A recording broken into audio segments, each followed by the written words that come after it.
ರಾಜೀನಾಮೆ ಹೈಡ್ರಾಮದ ಬಗ್ಗೆ ಪರಿಷತ್ ಸಭಾಪತಿ ಹೊರಟ್ಟಿ ಅವರು ಪ್ರತಿಕ್ರಿಯೆ ಕೊಟ್ಟಿದ್ದಾರೆ. ನಜೀರ್ ಅಹಮದ್, ಅನಿಲ್ ಕುಮಾರ್, ಕೊತ್ತೂರು ಮಂಜು ಬಿಳಿಹಾಳೆ ಮೇಲೆ ರಾಜೀನಾಮೆಯನ್ನ ಬರೆದು ತಂದ್ರು. ಈ ವಿಚಾರದ ಬಗ್ಗೆ ಅವರು ಪ್ರತಿಕ್ರಿಯೆಯನ್ನ ಕೊಟ್ಟಿರುವಂತದ್ದು. ನಿಮ್ಮ ಲೆಟರ್ ಹೆಡ್ ನಲ್ಲಿ ಬರೆದುಕೊಂಡು ಬನ್ನಿ ಅಂತ ಹೇಳಿದ್ದೆ. ಅಷ್ಟರಲ್ಲಿ ಸಚಿವ ಭೈರತಿ ಸುರೇಶ್ ಬಂದು ರಾಜೀನಾಮೆಗೆ ಸಮಯವನ್ನ ಕೇಳಿದ್ರು. ಸಮಯ ಕೊಡುವ ಅಧಿಕಾರ ನನಗಿಲ್ಲ, ಯಾವಾಗಾದ್ರೂ ಕೊಡಿ ಅಂತ ಹೇಳಿದೆ. ರಾತ್ರಿ 8ರವರೆಗೂ ಟೈಮ್ ಕೇಳಿದ್ದಾರೆ ಅಂತ ಬಸವರಾಜ ಹೊರಟ್ಟಿ ಅವರು ಹೇಳಿದ್ದಾರೆ.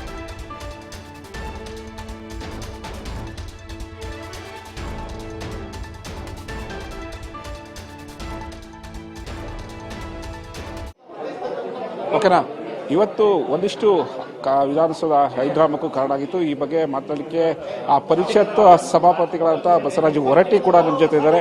ಸರ್ ನಮಸ್ತೆ. ಸರ್ ಇವತ್ತು ಆದಂತಹ ಒಂದು ರಾಜಕೀಯ ಬೆಳವಣಿಗೆ ಬಗ್ಗೆ ನಿಮ್ಮ ಅಭಿಪ್ರಾಯ? ರಾಜಕೀಯ ಬೆಳವಣಿಗೆ ನನ್ನ ಸಂಬಂಧದ ವಿಷಯ. ನಜೀರ್ ಅವರು ಮತ್ತು ಅವರು ಇನ್ನೊಬ್ಬರು ಗೌಡ ಕೂಡಿ ನಾವು ರಾಜೀನಾಮೆ ಕೊಡ್ತೀವಿ. 11 ಗಂಟೆ ಫೋನ್ ಮಾಡಿದ್ರು, ರಾಜೀನಾಮೆ ಕೊಡ್ತೀವಿ, ದಯಮಾಡಿ ಎಲ್ಲಿದ್ದೀರಿ? ಇಲ್ಲ, ನಾನು 12 ಗಂಟೆಯಿಂದ 2 ಗಂಟೆ ಆಫೀಸ್ನಾಗ ಇರ್ತೀನಿ, ನೀವು ಬರ್ರಿ, ರಾಜೀನಾಮೆ ತೊಗೊಂಡು ಬರ್ರಿ, ನಾನು ತೊಗೊಳ್ತೀನಿ. ಅವ್ರು ಬಂದರು. ಬಿಳೆ ಹಾಳಿ ಮೇಲೆ ಬರೆದಿದ್ರು. ಅವರು ಬಿಳೆ ಹಾಳಿ ಮೇಲೆ ಬರೋಂಗಿಲ್ಲ, ನಿಮ್ಮ ಲೆಟರ್ ಹೆಡ್ನ ನೀವು ಸ್ವಂತ ಬರೆದು ಕೊಡಿ ಅಂದೆ. ಲೆಟರ್ ಹೆಡ್ ತೊಗೊಂಡು ಬರೆಯಾಗ್ತಿದ್ರು ಅವರು. ಒಟ್ಟೊಂದು ಮಿನಿಸ್ಟರು ಮತ್ತು ಬೇರೆ MLA ಬಂದರು. ಅವ್ರು ರಾಜಕೀಯ ಮಾತಾಡಿದ್ರು. ನಾವು ಹೋಗಿ ಎಂಟಿ ಜಮ ಕೂತ್ಕೊಂಡೆ ನಂತರ ಎಲ್ಲ ಮುಗಿದ ನಂತರ ನಾನು ಕರೆದು ಬಂದೆ. ಹಿಂಗೆ ಸರ್ ನಮ್ಗೆ 8 ಗಂಟೆ ಟೈಮ್ ಕೊಡ್ರಿ ಅಂದರು.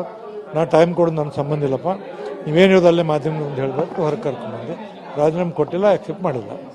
ಇದು ಕಾಂಗ್ರೆಸ್ ಪಕ್ಷದ ವೈಯಕ್ತಿಕ ಒಂದು ವಿಚಾರಕ್ಕೆ ಆ ಸ್ಪೀಕರ್ ಸಭಾಪತಿಗಳ ಒಂದು ಕಚೇರಿಯನ್ನು ಉಪಯೋಗ ಇಲ್ಲ, ಅವ್ರು ಉಪಯೋಗ ಮಾಡ್ಕೊಂಡಿಲ್ಲ. ಅವ್ರು ಮಾತಾಡುವಾಗ ಇದು ಪ್ರಜಾಪ್ರಭುತ್ವ ಸಭಾಪತಿ ಚೇಂಬರ್ ಇದ್ದರು. ರಾಜಕೀಯ ನಾನು ಮಾತಾಡೋಂಗಿಲ್ಲ. ಅವ್ರು ಮಾತಾಡ್ಕೊಂಡು ಕುಂತಾಗ ನಾನು ಅದಕ್ಕೆ ಆಸ್ಪದ ಕೊಡಬೇಕಾಗುತ್ತೆ. ಅವ್ರಿಗೆ ಏನು ಮಾತಾಡೋಕೆ ಗೊತ್ತಿಲ್ಲ. ಬಟ್ ಒಟ್ಟು ರಾಜೀನಾಮೆ ಕೊಡಕ್ಕೆ ಬಂದಿದ್ರು, ಕೈಯಾಗಿತ್ತು ಅವ್ರು ರಾಜೀನಾಮೆ ಕೊಡೋದಿತ್ತು, ಕೊಡಲಿಲ್ಲ. ಅವರು ಕೊಡಲಿಲ್ಲ ಅಂದಾಗ ನಾನು ಅಕ್ಸೆಪ್ಟ್ ಮಾಡಿದ್ವಿ. ಮತ್ತೆ ಏನಾದರೂ ಟೈಮ್ ಕೇಳಿದ್ರು ಸರ್ ರಾಜೀನಾಮೆ? 8 ಗಂಟೆ ಮಾಡಿ ನಮ್ಗೆ ಟೈಮ್ ಕೊಡಿ ಅಂದ್ರೆ ನಾನು ಟೈಮ್ ಕೊಡೋದಿಲ್ಲಪ್ಪ, ನೀವು ಬೇಕಾದಾಗ ಬರ್ರಿ, ಟೈಮ್ ಫಿಕ್ಸ್ ಮಾಡಿದ ನಂತರ ಈ ಥರ ನೀವು ಮಾಡಬೇಡಿ, ನೀವು ಫೋನ್ ಮಾಡಿರಿ, ಯಾವ ರಾಜೀನಾಮೆ ಕೊಡ್ತೀರಿ ಅವಾಗ ಹೇಳಿ ನಾನು ತೊಗೊಳ್ತೀನಿ ಅಂತ ಹೇಳಿ. ಎಸ್, ಇದಿಷ್ಟು ಸಭಾಪತಿಗಳಾದಂತಹ ಬಸವರಾಜ ಹೊರಟ್ಟಿ ಅವರ ಮಾತಾಗಿತ್ತು. ಕ್ಯಾಮರಾ ಪರ್ಸನ್ ರಾಮಕೃಷ್ಣ ಜೊತೆ ಹೆಲನ್ ಸ್ವಾಮಿ, TV5 ಬೆಂಗಳೂರು. ನೋಡಿ, ಅಸಮಾಧಾನಿತರು ಏನಿದ್ರು MLA ಮತ್ತು MLCಗಳು ರಾಜೀನಾಮೆ ಕೊಡಬೇಕು ಅಂತಾನೆ ಬಂದಿತ್ತು. ಅವರು ಬಿಳಿ ಹಾಳೆಗೆಲ್ಲಿ ಬರೆದುಕೊಂಡು ಬಂದಿದ್ರು. ಹೀಗೆಲ್ಲ ರಾಜೀನಾಮೆಯನ್ನ ತೆಗೆದುಕೊಳ್ಳೋಕ್ಕಾಗಲ್ಲ, ಅದಕ್ಕೆ ಅಂತ ಒಂದಷ್ಟು ರೂಲ್ಸ್ ಇರುತ್ತಲ್ಲ. ನಿಮ್ಮ ಲೆಟರ್ ಹೆಡ್ ಅಲ್ಲಿ ರಾಜೀನಾಮೆಯನ್ನ ಕೊಡಿ ಅಂತ ಹೇಳಿದೆ. ಅಷ್ಟರಲ್ಲಿ ಉಸ್ತುವಾರಿ ಸಚಿವರಾದಂತ ಭೈರತಿ ಸುರೇಶ್ ಅವರು ಬರ್ತಾರೆ. ಆಮೇಲೆ ಅವ್ರವ್ರು ಮಾತಾಡ್ಕೊಳ್ತಾರೆ. ನಾನು ಸ್ವಲ್ಪ ಹೊರಗಿದ್ದೆ, ನೀವು ಏನ್ ಹೇಳ್ಬೇಕು ಅದನ್ನ ಮಾಧ್ಯಮದ ಮುಂದೆ ಹೇಳಿ ಅಂತ ಹೇಳಿದೆ. 8 ಗಂಟೆವರೆಗೂ ಟೈಮ್ ಕೇಳಿದ್ದಾರೆ ಅನ್ನುವಂಥ ವಿಚಾರವನ್ನ ಹೇಳಿದ್ದಾರೆ.